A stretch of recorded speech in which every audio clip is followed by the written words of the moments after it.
Shalom saudara, saya bersyukur kita berjumpa lagi dalam renungan harian GPG Pangkal Pinang.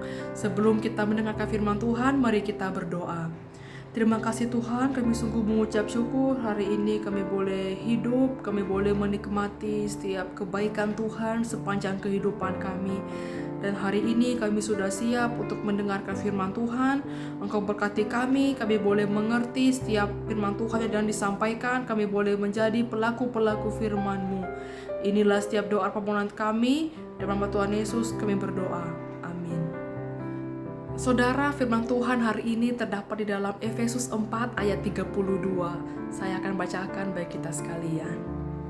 Hendaklah kamu ramah seorang terhadap yang lain, penuh kasih mesra dan saling mengampuni, sebagaimana Allah di dalam Kristus telah mengampuni kamu.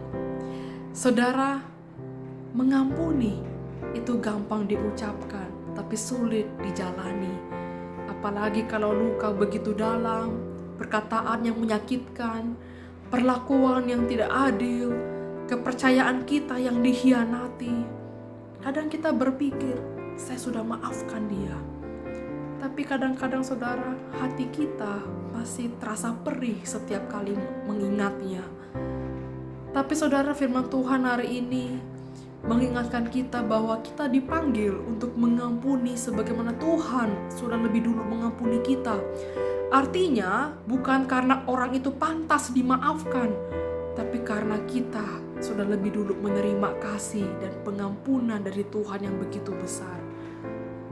Saudara, mengampuni bukan berarti kita melupakan, bukan juga berarti kita membenarkan apa yang salah. Mengampuni artinya kita memilih untuk melepaskan beban sakit yang kita bawa, supaya hati kita bisa disembuhkan. Kalau kita terus menyimpan kepahitan, sebenarnya itu artinya bukan orang lain yang kita hukum, tapi diri kita sendiri yang kita hukum. Ibaratnya seperti memegang bara api sambil berharap orang lain yang terbakar. Tidak mungkin kan saudara? Kita yang merasa kesakitan dan terluka. Sama halnya dengan dendam atau kebencian. Selama ini kalau kita memegangnya, kita tidak akan benar-benar bebas, malahan kita makin menderita. Saudara, kadang kita merasakan saya tidak kuat, sakit banget rasanya. Ya wajar saudara, itu manusia memang terbatas. Tapi disitulah kasih Tuhan bekerja. Dia tidak menyuruh kita mengampuni dengan kekuatan sendiri, tapi dengan hati yang sudah lebih dulu disentuh oleh kasih Tuhan. Saat kita mengingat betapa banyak kesalahan kita yang sudah Tuhan ampuni, hati kita akan lebih mudah melunak dan perlahan untuk bisa mengampuni.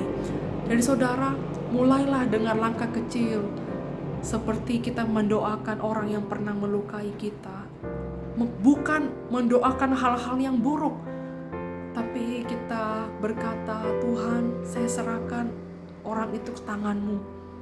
Tolong sembuhkan hati saya. Memang prosesnya tidak begitu cepat, tapi setiap kali kita memilih untuk tidak membalas, tidak terus mengungkit, itu artinya kita sedang melangkah menuju pemulihan. Dan pengampunan itu bukan tanda kelemahan, tapi pengampunan sebagai tanda kekuatan yang sejati. Orang yang bisa mengampuni artinya hatinya sudah dipenuhi oleh kasih Tuhan. Dan ketika kita belajar mengampuni, damai sejahtera Tuhan akan terus mengalir, bukan hanya dalam hubungan kita dengan orang lain, tapi juga dalam hati kita sendiri. Saudara, jika saudara masih menyimpan luka masa lalu, mari datanglah kepada Tuhan. Biarkan Tuhan menyentuh hatimu dan mengajarkanmu untuk melepaskan. Karena saat kita mengampuni, kita sedang memerdekakan hati kita sendiri. Kiranya renungan ini menolong kita untuk menjadi pribadi yang lembut dan penuh kasih. Lewat hidup kita, orang lain bisa merasakan betapa besar kasih Tuhan yang sudah lebih dulu mengampuni kita. Amin, mari kita berdoa. Terima kasih Tuhan, kami sungguh mengucap syukur buat firman Tuhan hari ini mengingatkan kami untuk boleh mengampuni karena Engkau sudah terlebih dulu mengampuni hidup kami. Tolonglah kami dan mampukanlah kami untuk mengampuni dan mengasihi orang-orang yang pernah menyakiti dan mengkhianati hidup kami. Dan kiranya kami boleh menjadi pribadi yang mencerminkan kasih Tuhan agar orang lain boleh melihat betapa Engkau mengasihi hidup mereka. Inilah doa kami, dan dalam nama Tuhan Yesus kami berdoa.